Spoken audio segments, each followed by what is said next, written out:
You are Locked On Falcons Postcast, part of Locked On Atlanta on the Locked On Podcast Network. Your team every day.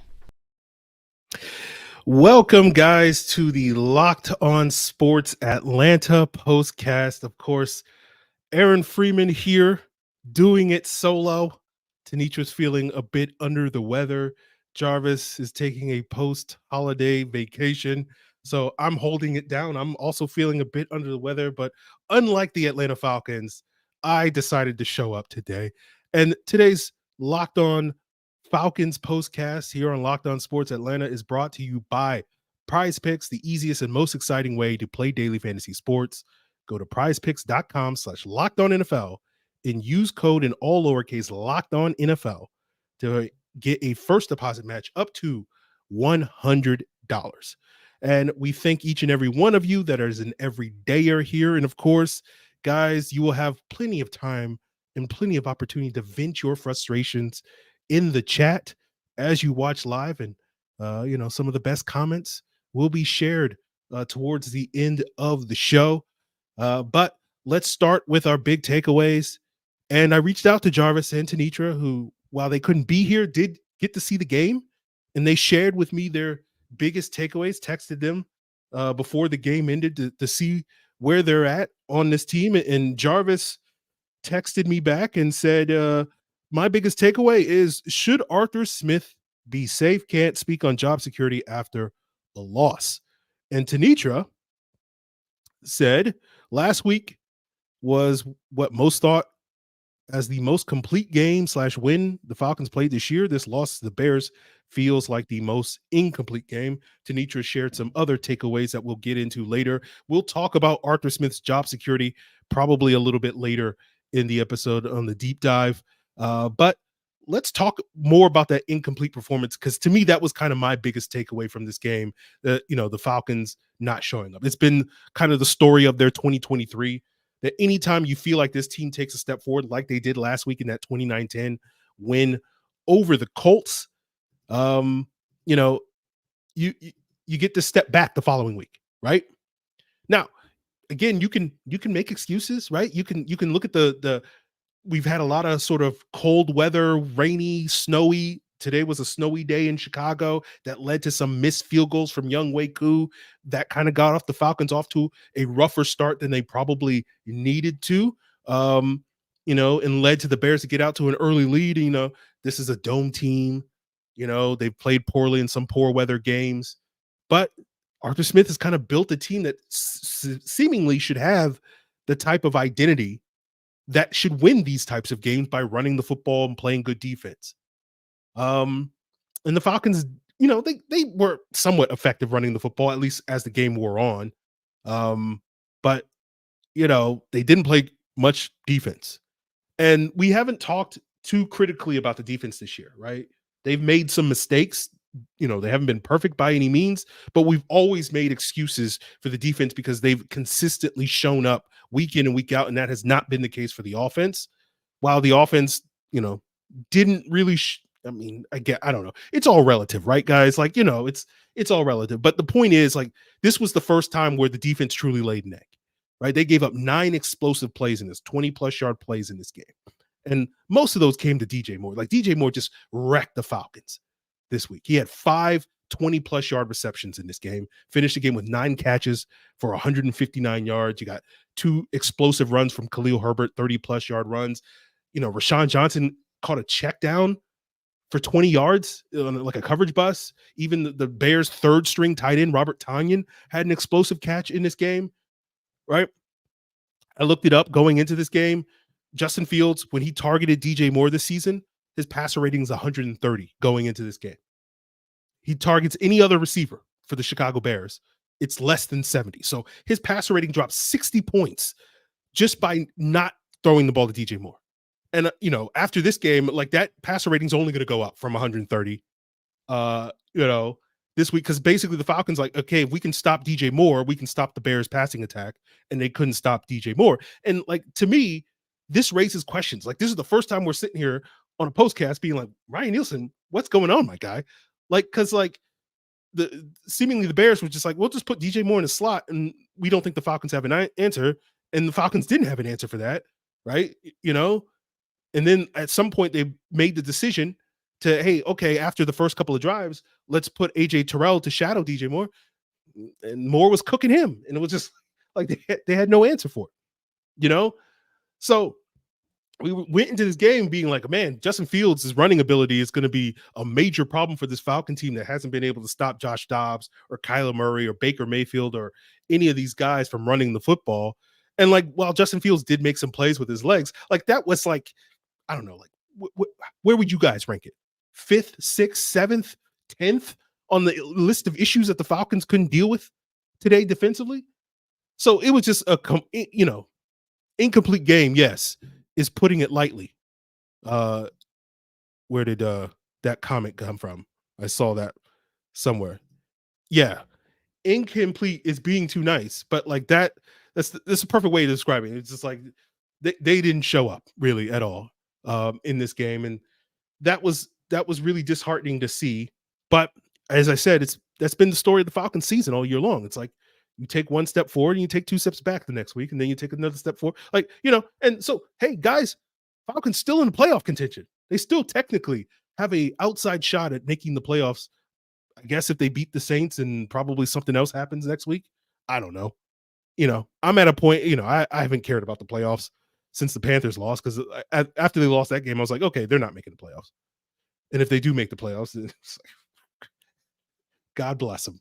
God bless the rest of the NFC if they let this team make the playoffs. And so, it is what it is. I don't know what else to say. It's just an awful game for both sides of the ball. Defense.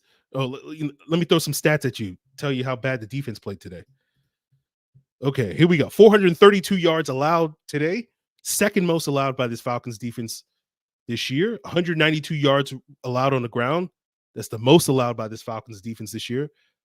The Bears were 4 of 5 in the red zone, and the Falcons were the top ranked red zone defense in the NFL this year. So there you go. And then, of course, the offense stunk. They had some success early moving the ball, and then, they missed some field goals. And then Taylor Heineke was like, you know what? Feels like right now is the time to throw a pick. And he threw a pick. And then later in the game, he was like, you know what? I feel like let's throw another one. And it's like, okay, all right, Taylor, we got you. That's 2. All right. Hey, can we get the hat trick, Taylor? And Taylor's like, yeah, I got you. We're playing Chicago. It's a hockey town.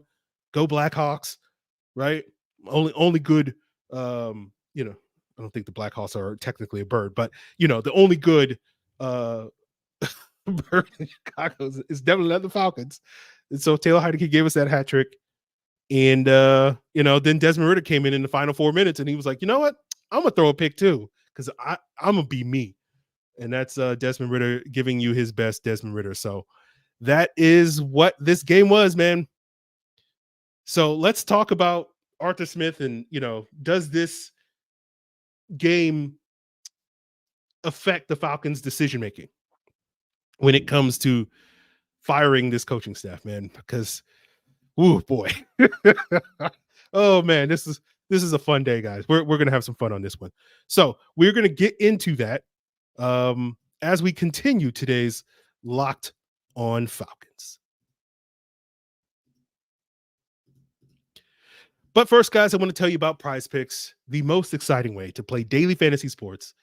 And now that basketball season is here, you can now pick combo projections with their Specials League. It's a league specifically created for combination projections that includes 2 or more players from 2 different sports or 2 different leagues. You can combine NBA and college basketball, NBA and NFL, college football, right? NHL, all that stuff is available. You want to combine 3 points scored, touchdown catches, shots on goal, all that and more. If you have the skills, you can turn $10 into $250 with Prize Picks. Just pick 2 or more players, pick more or less on their projected stats. It's just you versus projections, not you versus other players.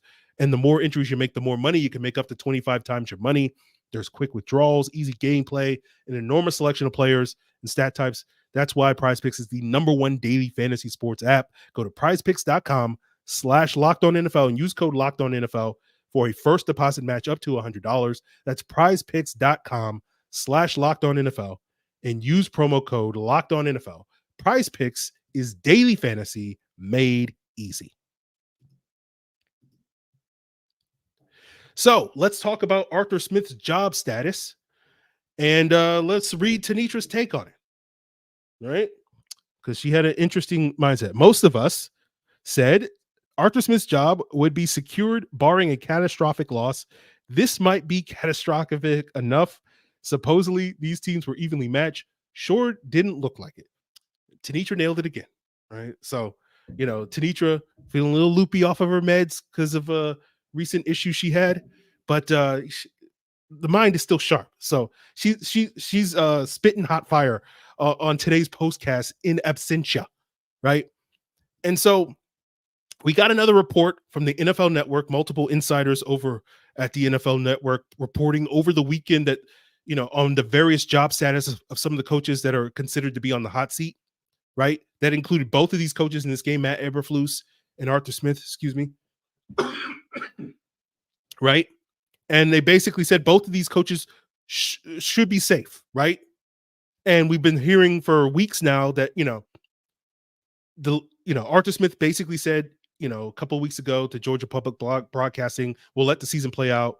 But we've heard from various reports over the last month, basically saying that barring, an epic collapse or something like that. Sorry. COVID is killing me, guys. But barring an epic collapse, Arthur Smith should be safe. So, we got the very impressive win last week. You got, a pretty catastrophic loss this week. So I guess it kind of boils down to next week, right? So it's like, what is Arthur Smith's job status at this point? I don't know, right? Personally for me, if it was me, right? If I'm Arthur Blank, if I'm hanging out with Arthur Blank and Rich McKay and, we're smoking $500 cigars, I don't know what rich people do. I'm poor. But, wearing $1,000 suits and smoking cigars and whatnot, drinking, $12,000 cognac, I'm probably firing Arthur Smith after the Panthers game. That's basically where my mind has been. Just move on, start clean, and just start all over. But I don't think Arthur Blank is of that mindset. I think Arthur Blank wants to keep Arthur Smith. It seems that most of the people covering this team and reporting on the Falcons nationally seem to think that that is going to be the case. But, how much does this game affect that decision making? Who knows, right? That's why it's so hard to kind of figure out, because you're just sitting there going, like, ultimately it's just going to be Arthur Smith making the decision, right? He's just going to basically make a gut feel. So we'll see. I don't know. Don't get it.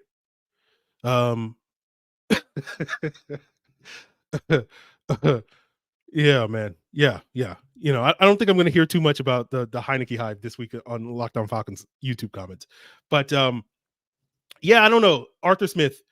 Sorry, that was a comment from somebody talking about people being upset that they're going to hear me boast about being right about Taylor Heineke. Only silver lining here, right, guys? But anyway, speaking of Arthur Smith, his job status is definitely up in the air, right? And it may just boil down to next week's game and how well the performance, and if the Falcons bounce back and have a better performance than they had this week, then maybe that's enough for Arthur Blank. If they lay another egg like they did today and 2 weeks ago against the Panthers, then Arthur Blank will have to basically look at that and say, hey, they laid 3 eggs in three of their last 4 games. That's not how I wanted this team to finish the season. That's not inspiring me with the confidence I need to feel good about this coaching staff. I don't know, guys. That is going to be the question. So we'll see what. Sorry for coughing, guys. I apologize. COVID, man. But we'll see what choice Arthur Blank makes. And it'll ultimately, have a big impact on what happens this offseason with all the question marks that the Falcons have, right?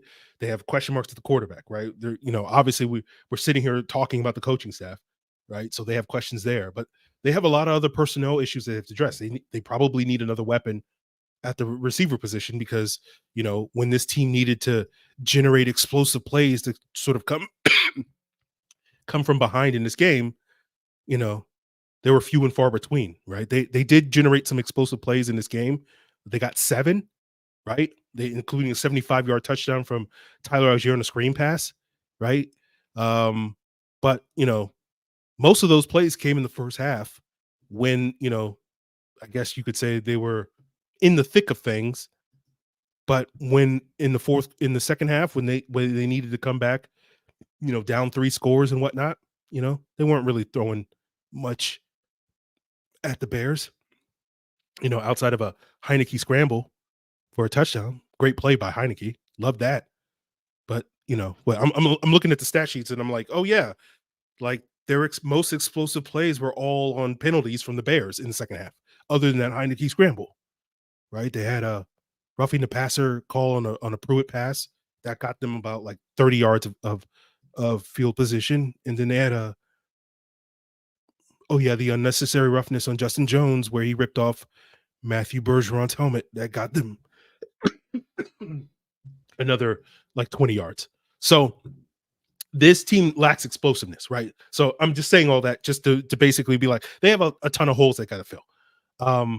And we know they need to enhance their pass rush because Justin Fields too often had all day to throw and hooked up with DJ Moore a bunch today.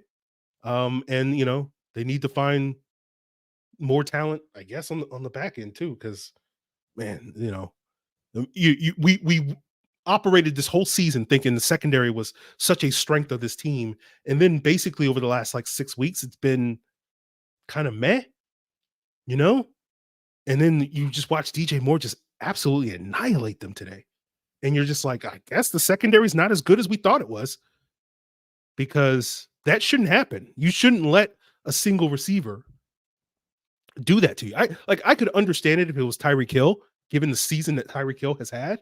I could understand if it was Justin Jefferson, given what we've seen Justin Jefferson, the last couple of years when he's been healthy. But DJ Moore's a really good receiver. Don't get me wrong. I've always thought he was a good receiver from Jump Street when he joined Carolina back in 2018. But like, he shouldn't be annihilating you like this, man. You know what I'm saying? Like this was like a Tyreek Hill type of performance, a Justin Jefferson type of performance. Like, he shouldn't be doing that to you. So that's something the Falcons got to clean up. But getting back to the subject at hand, is Arthur Smith's job safe? Probably not. No. Should it be? No, it shouldn't be. Right? As I said, like, again, I've already made the decision. I've already made my choice in terms of what I would do if I was owning the Atlanta Falcons and drinking $12,000 cognac. But I don't think Arthur Blank has made that decision, and it will probably ultimately boil down to what the Falcons do next week. If they, I don't know if it's going to depend on their winning. I don't know if it's like win and Arthur Smith keeps his job, loss and he loses his job, but it's just going to really depend on how they play next week. And that will play a huge factor in that decision. So we will wrap up today's episode. I think we got one more takeaway from Tenitra about the quarterback. So let's talk about the Falcons quarterback, because hey, we've been talking about it every single week. Why stop now? So yes, you will hear my thoughts on Taylor Heineke on today's episode. So congratulations, guys. You'll get more of that insight into today's episode. But keep the comments coming in the chat, because we'll break some of those down to wrap up today's episode. Guys, the weather is getting colder. People are getting sicker, yours truly. But the NFL offers is what's keeping me warm and cozy each and every day. at FanDuel, America's #1 sports book. Right now, new customers get $150 in bonus bets with a winning $5 bet, moneyline bet. That's $150 if your team wins. And if you've been thinking about joining FanDuel, there's no better time to get in on the action. The app is easy to use. There's a wide range of betting options, spreads, player props, over under, so much more. Whether you want to bet NFL, NBA, NHL, all the sports, college basketball, college football, you got the college football playoffs. So visit fanduel.com/locked on and stay warm and cozy this winter. FanDuel is an official partner of the NFL. So let's talk quarterback conversation. And, I don't know if I really have any thoughts on Taylor. You all watched it. I don't have any thoughts on Desmond Ridder. Let's get the Tanitra's last take. She said, "Go ahead, folks. Commence with the we want Justin Fields chance in Atlanta to get him that Chicago faithful are chanting to keep him." So Fields balled today. We talked about this game being a potential audition game for Justin Fields, because the Falcons are going to be the team that I think most people are going to rumor Justin Fields to be playing for next year. And I don't get it, or well, I don't buy it. Let me say that up front. I don't think the Falcons are going to be that interested in Justin Fields. But we'll see. Right?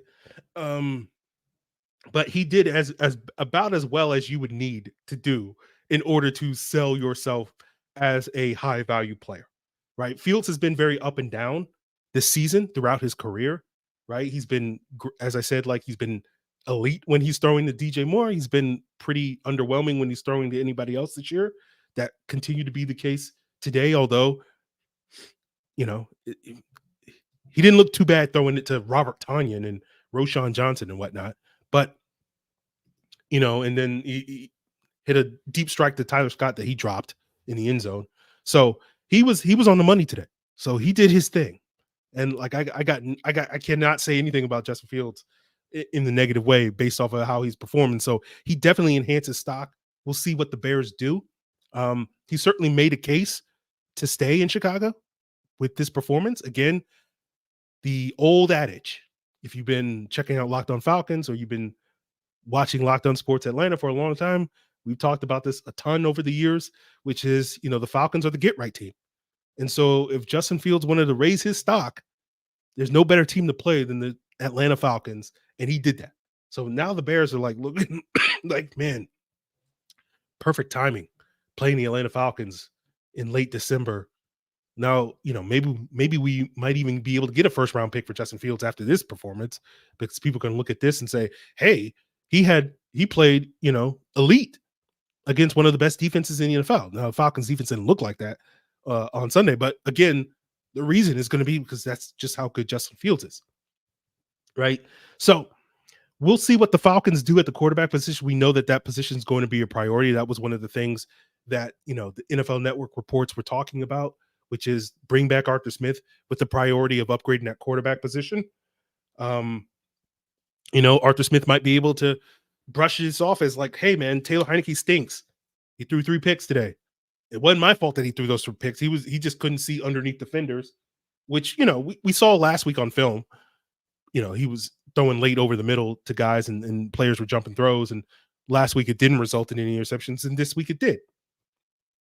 At least Desmond Ridder's excuse for his interception is his hand was hit as he was throwing. So he underthrew a ball that led to a pick there. But, at that point, who cares? So that's going to be the big question with the Falcons, is their quarterback. And is Justin Fields, based off of his performance today, if you can get this version of Justin Fields every single week or most weeks, that's going to look good in the Falcons uniform next year. They're certainly going to get butts in all that sort of stuff. The question is, are you going to get this Justin Fields every single week? That's going to be the big question. So, I think a lot of people are going to be very excited about Justin Fields to Atlanta after today's performance. And, I just sit here and I go, I don't know why you guys do this to yourself every single time. You sit there and you get your hopes up and you build up your hopes and dreams for the Falcons to do a certain thing, and then they always disappoint you. So it's just like, what are you doing? We're going to do it again. Let's do it again. Let's get excited for Justin Fields, only for the Falcons to be like, nah, we're going to get Ryan Tannehill. So that's what you guys have to look forward to this offseason. We'll see if the Falcons, deliver on that, giving you the hope, only to rip it out from under you, to rip out your guts, as they always do every single stinking year. We'll see if they rip out our guts next week when they have a win in your in type of performance against the Saints, or will they, we'll see. I don't know. Who's going to start at quarterback next week? I don't know. We're back. We're musical chairs, baby. We're just dysfunctional. And again, this is why, like, who knows what the Falcons are doing. This is why you're again, if we're smoking on those $1,200 cigars and sipping that $12,000 cognac as the owners of a professional football team, it's like this whole like discombobulated, and again, I'm discombobulated because I'm on meds and sick with COVID. But like, this is what you don't want if you're Arthur Smith. Like, what are we doing here? Like, what are we doing here? At the end of the year. So happy New Year's, guys. That's going to be it. I'm going to get out of here before, I hack up a lung. Appreciate all you guys for tuning in. We'll get Tanitra and Jarvis back for one last show, or we'll see. We'll see what the postcast is. Again, I don't know what's going on, but that's going to do it for us, guys. Really appreciate it. We won't have a Atlanta football party because of the holiday tomorrow, but make sure you tune in to Locked On Sports Atlanta, Locked On Falcons all week long to get more coverage of this game. What's left to play for? What's at stake for the season? Still a lot to talk about. Hey, one thing you can say about the Falcons is they're never boring. They're never boring, right? They're never good, but they're never boring either. So, we'll take what we can get. Beggars can't be choosers. That's my second favorite line that I constantly say on Locked On Falcons. So that's going to do it for us here. Shout out to Tanitra and Jarvis for giving me their takeaways, helping me carry the show in absentia. Sorry, guys, I'm losing it at the end of the show. I appreciate all you guys for tuning in. And we'll be back with more coverage here on Locked On Sports Atlanta. That's going to do it for us here. Peace out.